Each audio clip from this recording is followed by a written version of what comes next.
Have yourself a merry little Christmas. And have yourself A merry little Christmas day.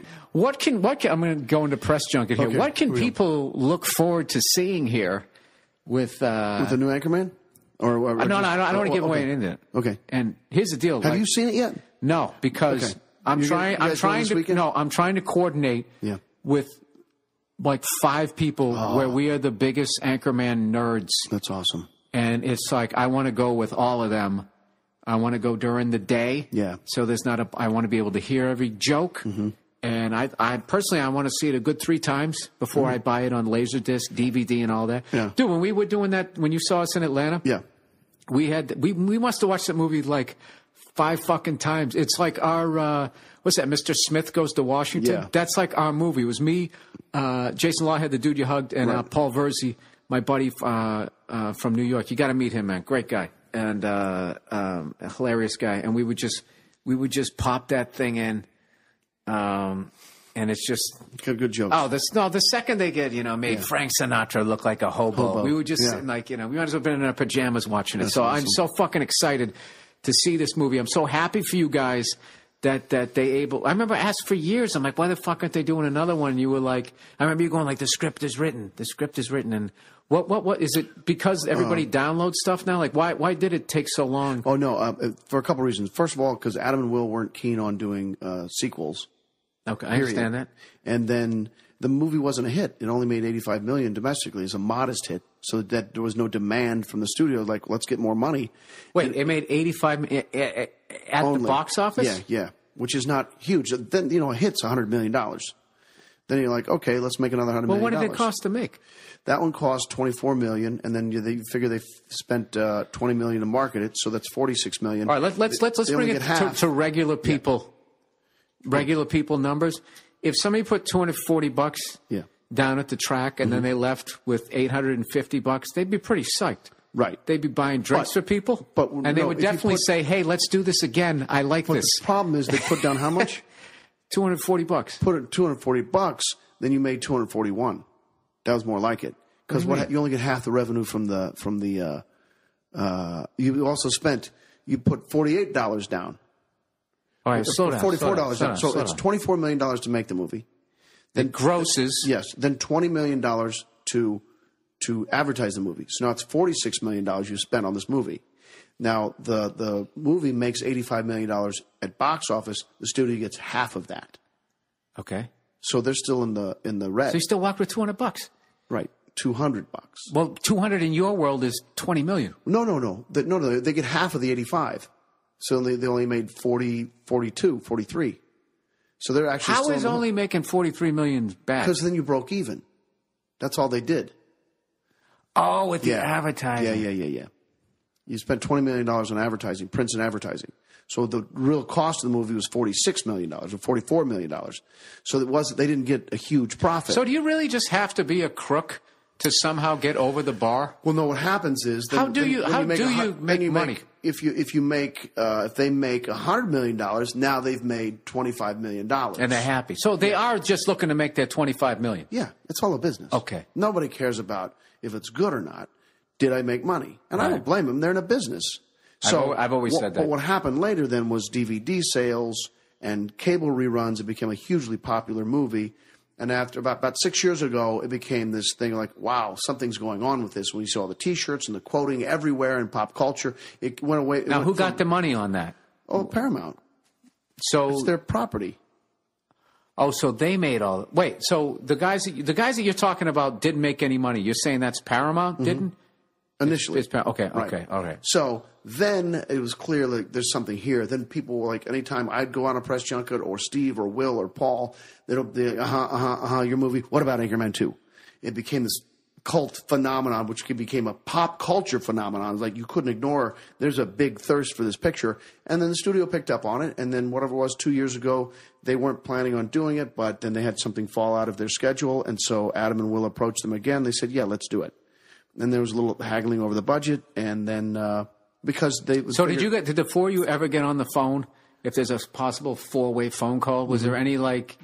No, there was no hesitation. Giddy can you fucking believe we're doing this? That only happened when we all met together in Atlanta when we were shooting that first, the last week of February. I'm the worst interviewer. This is what I should have got to. What, right. So we'll what was that? Stuff. People have to wait. They got to fucking enjoy Bill Burr. What was that like when you guys, you got the band back together? I'll say this. No, before that, we got together to shoot that little teaser commercial, after Will had announced it on Conan. On Conan. It came out with the flute. Yes. Oh, that was awesome. That was awesome. Then we met and did that teaser trailer. Right. You know, coming in a year and a half, Anchorman 2. But that was so early. But we did that so they couldn't pull the plug. There's no way they can go back. Oh, that's We're going to announce it. He announced it there. Now we're going to do this teaser. So here we go. So that was an offensive move. That wasn't like the studio going, "Hey, go put on your costume." He was like, "No, we got to make sure that they're going to do this. Let's put one out. Let's keep goosing this thing." And but I'm sure Paramount paid for that, so they knew. But Will made the announcement, so there's no going back. So the first day you're in Atlanta and you're shooting, and the first day you go down, it's in the scene involves shooting all four of you, and you're all. Well, no, the first day that we got together was a day where we recorded some stuff in. I got a picture here somewhere. Recorded some stuff at a studio because there's a song in the movie. There's a song we recorded for the movie that didn't make the movie, which is going to be out on DVD later. Dude, I'm such a big fan. I've actually downloaded the music already. No, I downloaded like what was that song off the first one? 73 men sailed. Oh yeah, Brandy. Yeah, no, from the San Francisco Bay. What is the name of the song? Rolled off of the ships. And here's what they had to say. Ride, Captain, ride upon your mystery ship. Mm-hmm. We were playing that on the bus, man. After we finished the gig, the next morning we wake up, we start cranking that.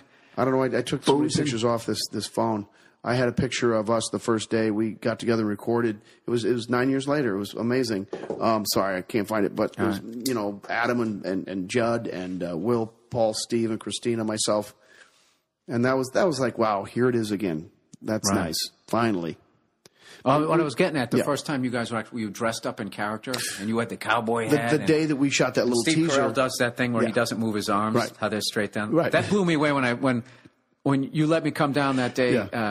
Just to let people know, I was doing a gig in Atlanta. Right. And somehow you knew I was there and you said, "Hey, you want to come down there?" Well, I knew you were coming to Atlanta to do a show. Right. And you happened to be in town that night, so you Dude, that was unreal. We went down there. The set visit. So we go down. I'll tell the story. So we go down to the Anchorman set, and we're sitting there already smiling, going like, "What the fuck is this going to be?" Like we don't, we're ready to be like quiet, like church mouses. Like we go down there, like just don't get in the way, don't piss anybody off, don't step on any cable. And we go down there, and the first one we go to meet, we go up to your trailer, and they knock on the door, and you knew it was us, and Dave. You fucking burst open the door and you start going, like he's gesturing towards me the whole time. It's me and Jason standing there. He just goes, "The man, the myth." He's shouting across the parking lot, "The legend." He's had all these things and you start walking towards me like you're going to give me this big bear hug. And at the last second, as I reach out to hug you, you cut a hard right and just give a big bear hug to my buddy Jason. You left me hugging air. Who I'd never met. I had fell for like one of the oldest comedy tricks in the book. Yeah, and then you give Jason this big bear hug like you went to war, buried your face in his neck, and he's laughing his ass off. And then that was it. And then we start walking down to the set, and then Paul Rudd comes out of the trailer. Big fan. Paul's a big fan of yours. Totally dressed as Brian Fantana, the whole fucking getup. But he's talking like him. He's like, "Oh, hey, man, what's going on?" And I'm fucking saying, "Oh, my God, it's Brian Fantana." Like I was trying not to be that. And we went down to the set. And that's what killed me when I went down there was the scene involved all of you guys, and I got to see you guys talking before, and then the second you guys are getting ready, all of your body language changed, and you became those guys. Oh, yeah. Like, when I saw Steve Carell's like, talking, and then all of a sudden his arms just go straight down, and we were sitting there like, he's fucking Brick. Right. He's being Brick now, and Will was signing off doing something, and he did some little, like, that little pound on the desk, like he had done a good job, just the way, which was unlike any of the other characters that he's done. So just as a comedian, just watching that skill level as an actor was it was fun. And I got to tell you, when we left, and Will was great. He's totally stayed in character and trashed Jason. I forget what he said. He just said, "Oh yes, I've heard wonderful things about you talking to me," and then just points at Jason. But you, just the litany of horrible, just one of this whole thing. And so we ended up, I'm smiling now. We got in the cab and went back, and we sat there just like ear to ear fucking grins. I'm telling you, dude, that was one of the coolest fucking thing that's ever happened. So I'm so beyond psyched that this thing's coming out. So how many days did it take you to shoot it? I think there were 55 days on this one, and there were 45 in the last one. And is that relatively quick for something like that? No, quick, normal. Normal. That's normal. It's relative to budget. You want 60 or something like that. I think it was 55. The first one was 45 days, which was a long one for that kind of budget. It was all here in town. So yeah. Oh, you shot that first one here? Well, yeah, it's here, and then like 1 or 2 days in San Pedro, and then or Pedro, depending on where you're from, and then I think they just did some exteriors in San Diego because all of San Diego thinks it was shot there. Right. But it wasn't. Exactly. Exteriors only. Right. Was it Jack Black scene where he punts the dog? Nope. Where was that? He was here somewhere. Some bridge in L.A. All right. Well, what else do you have? Well, how long have we been doing here? I got to make sure I don't want to keep them too long. 60 minutes? All right. Look at me. Okay. Feeling an hour. Perfect. The guy knows. What else? I'm going to do a stand-up tour in January, February, March. Go to davidkoechner.com, and you can check all the dates. I think it starts in Boston. Koechner. Ner. Yeah. Or follow me on Twitter at David Koechner. Then there'll be some, follow the links and all that stuff. But I think I start in Boston and Philly. You at the Wiltern? One-nighters. You going out to the Wiltern? I can't remember where it is. Okay, cool. Some smaller theaters. All my Boston fans out there, come on, man. You got to come down. Things. I'll hit you up. Definitely. There you go. I'll hit you up to Goose It. And that full-on Koechner thing, is that your own YouTube channel? That's my YouTube channel, but I just signed a deal to do a thing with NBC. So I'm going to do a variety show. So those those characters will make their way onto that stage. I do those characters on stage too. And Bill Burr, we were talking earlier, has some stuff percolating, some deals. Someone should make No. This is about you. Okay. This is about you. I don't care. I want to talk about Bill Burr. So I got a TV show. You have something that's coming out. Okay. So that's another one called that's different than fucking Thrills, ideas being thrown. Great little movie. Cheap Thrills. Cheap Thrills. Okay. Yeah, it's a sinister thriller with dark comedic undertones. I didn't know it was funny. We shot that in 12 days in Los Angeles. I think I made like $25 a day to shoot this thing. Turned into a masterpiece. It's a beautiful little film. It's dark, and I watched it twice with festival audiences, and I couldn't believe there were laughs. I had no idea there were laughs in this movie. And I thought, now how do you describe this thing?